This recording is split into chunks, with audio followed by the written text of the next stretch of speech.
बच्चों, I am Sheikh Tayyab और आज हम लोग रोटेशनल डायनेमिक्स का physics rotational dynamics solve problem number 4 देख रहे हैं।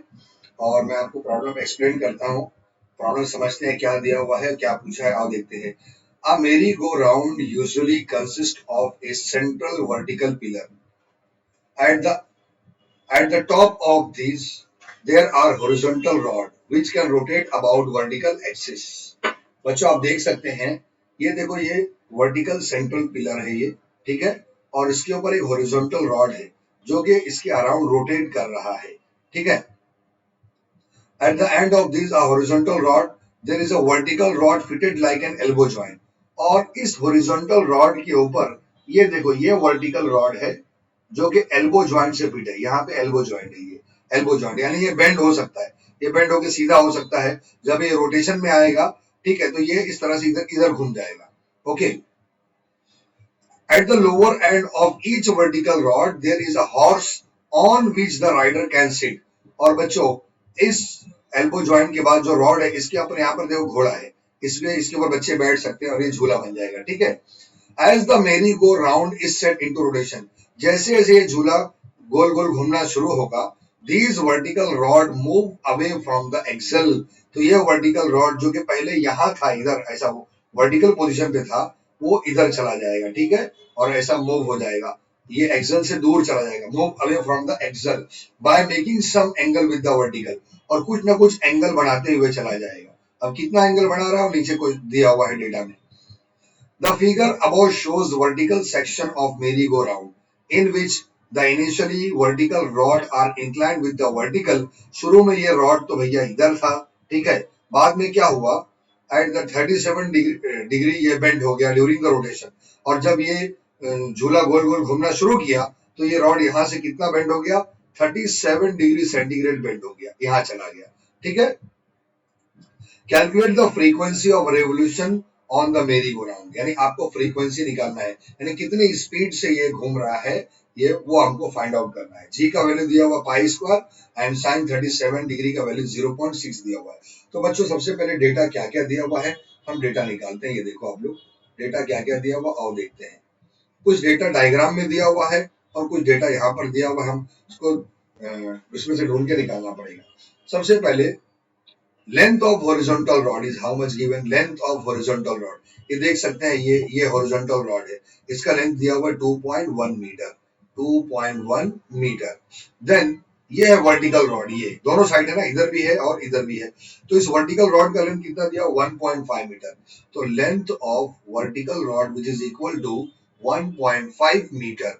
और क्या दिया हुआ है, और ब्रैकेट में आप देख सकते हैं साइन 37 डिग्री का वैल्यू दिया हुआ है, sin 37 degree which is equal to 0.6, और g का वैल्यू दिया हुआ है, g is equal to pi square, ठीक है।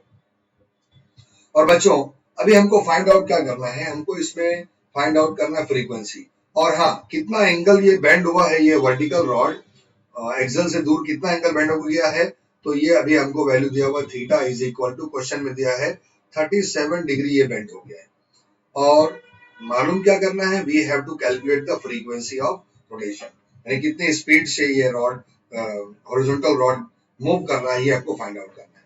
बच्चों अब फ्रीक्वेंसी निकालने से पहले कुछ चीजें हैं जो हमको इसमें और भी फाइंड आउट करना पड़ेगा, जैसे कि साइन 37 का वैल्यू 0.6 दिया हुआ है, ये हम लॉग बुक से भी फाइंड आउट कर सकते थे, बट यहाँ पर ऑलरेडी दिया हुआ है। तो बच्चों आपको सॉल्व करते टाइम tan 37 डिग्री की वैल्यू चाहिए, tan 37 डिग्री की वैल्यू निकालना पड़ेगा, ठीक है, ताकि हम जब बाद में सॉल्व करें तो सॉल्व करने में हमको दिक्कत नहीं आना चाहिए।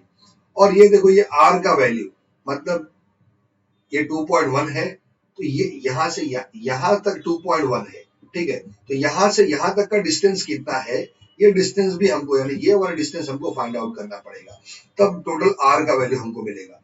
तो हम r भी निकाल लेते हैं और पहले tan 37 डिग्री सेंटीग्रेड का वैल्यू निकाल लेते हैं, उसके बाद हम लोग फ्रीक्वेंसी सॉल्व करने चलेंगे, ठीक है। तो आओ पहले हम लोग tan 37 का वैल्यू निकाल लेते हैं, tan 37 डिग्री का। तो इसको सॉल्व करने के लिए हमको फॉर्मूला यूज करना पड़ेगा बच्चों।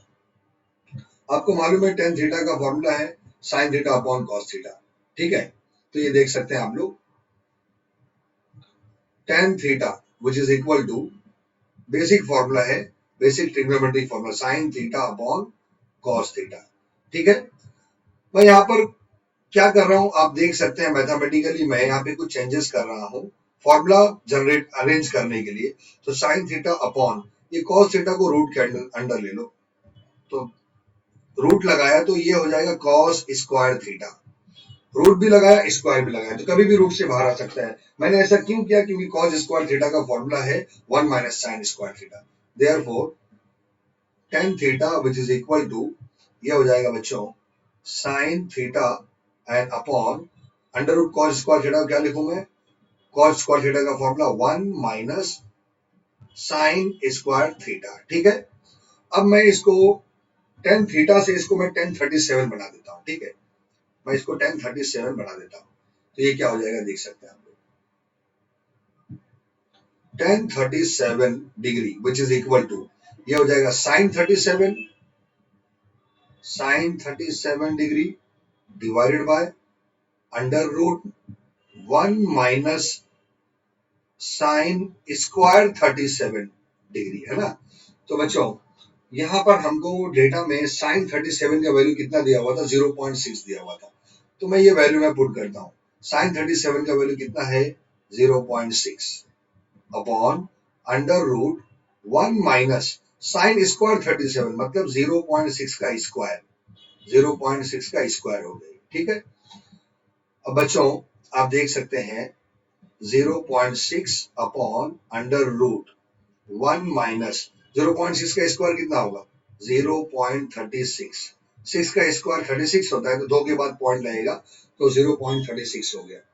और अब हम इसको सॉल्व करते हैं, अभी 1037 का वैल्यू एग्जैक्टली आया नहीं है, आओ देखते हैं। तो ये हो गया 1037 डिग्री का वैल्यू, अभी ऊपर क्या बचा है 0.6 और अपॉन में 1 में से 0.36 माइनस हो जाएगा, तो ये क्या बचेगा अंडर रूट 0.64 बचेगा, यानी 100 में से 36 गया तो कितना बचा 64, तो 1 में से 0.36 माइनस हो जाएगा तो ये बचेगा 0.64। ठीक है, इसको रूट से बाहर निकालते हैं, therefore 0.6 and divided by under root, यहाँ मैं अरेंज कर रहा हूँ, 2 पॉइंट यहाँ अरेंज करता हूँ तो ये हो जाएगा 64 इंटू 10⁻⁻² हो गया। ठीक है, और ये 64 रूट से बाहर आएगा तो 8 हो जाएगा, और ये देखो 10, मैं 10⁻² को कैसे बाहर लेता हूँ आप देखो, ये हो गया 0.6 और ये अंडर रूट 64 इंटू 10⁻⁻1 का स्क्वायर, है ना। अभी इसके ऊपर रूट है, लेकिन अब ये स्क्वायर है तो ये -1 रूट से बाहर चला जाएगा, और ये 64 ये भी रूट से बाहर चला जाएगा, तो क्या बचेगा अपने पास, बचेगा 0.6 डिवाइड बाय 64 रूट से बाहर आया तो 8 हो गया, और ये 10⁻⁻1 रूट के बाहर गया तो ये हो गया ओनली 10⁻⁻1।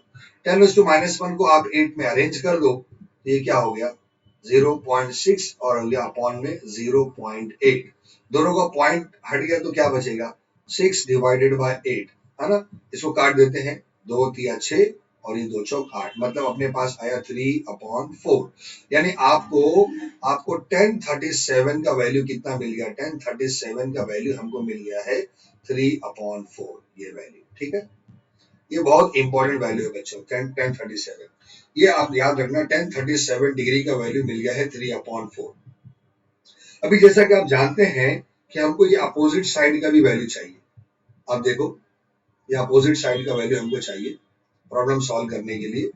1037 का वैल्यू ध्यान में रखना 3/4 आया है, ये देख रहे हैं आप लोग, ये जब r मालूम करना रहेगा, ये पूरा r यहाँ से यहाँ तक, ये पूरा यहाँ से यहाँ तक r होगा ना, तो इसमें ये वाला डिस्टेंस तो अपने को मालूम है 2.1, ये है 2.1, ये डिस्टेंस कितना है ये भी अपने को मालूम करना है, तब जाके आपको टोटल r का वैल्यू मिलेगा।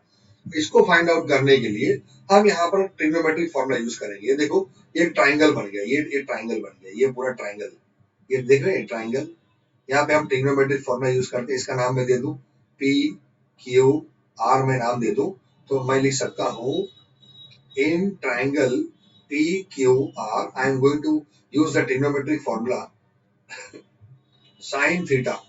Sin theta is equal to opposite side upon hypotenuse. Opposite side कौन है?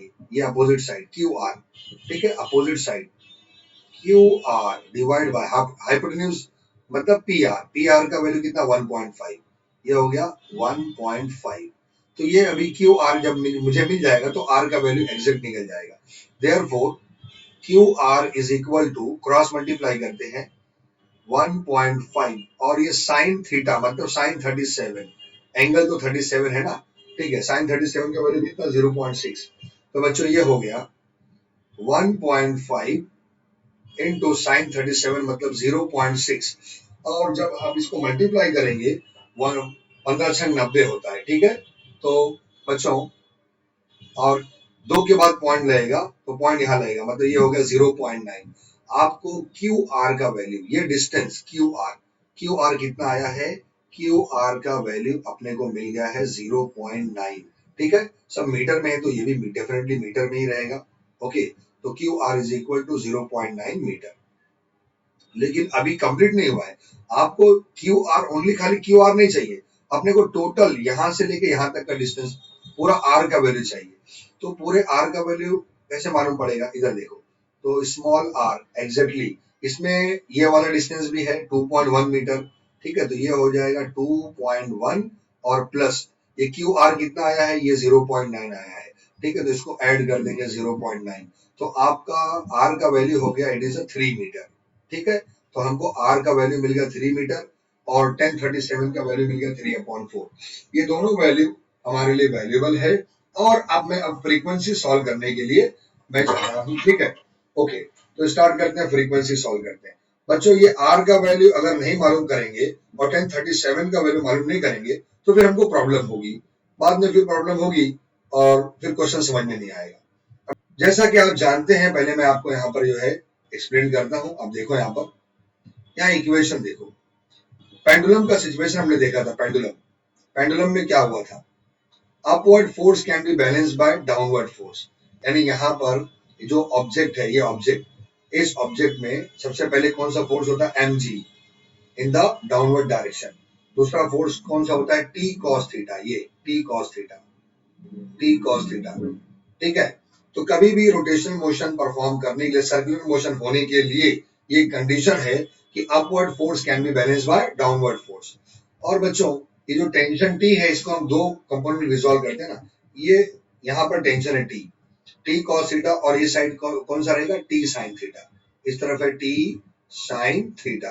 ओके, तो यहाँ सर्कुलर मोशन हो रहा है, it means that T cos theta can be balanced bye mg और टी साइन थीटा किधर है? सेंटर की तरफ है, तो T sine theta provide centripetal force. तो मैं यहां पर लिखता हूं, ठीक है, यहां पर मैं लिखता हूं for circular motion T cos theta can be balanced bye mg, ठीक है, इसको इक्वेशन नंबर 1 दे दो। और टी साइन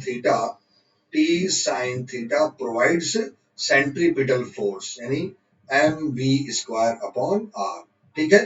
तो बच्चों आप इसको एम आर ओमेगा स्क्वायर भी लिख सकते हैं, ठीक है। टी साइन थीटा की value T sine theta which is equal to M R omega square भी लिख सकते हैं, ठीक है। इसको इक्वेशन नंबर 2 दे दो, इसको कर दो। ये तो आपने पेंडुलम में और क्या नाम है बैंकिंग ऑफ रॉड में भी आपने देखा था, upward force can be balanced bye downward force.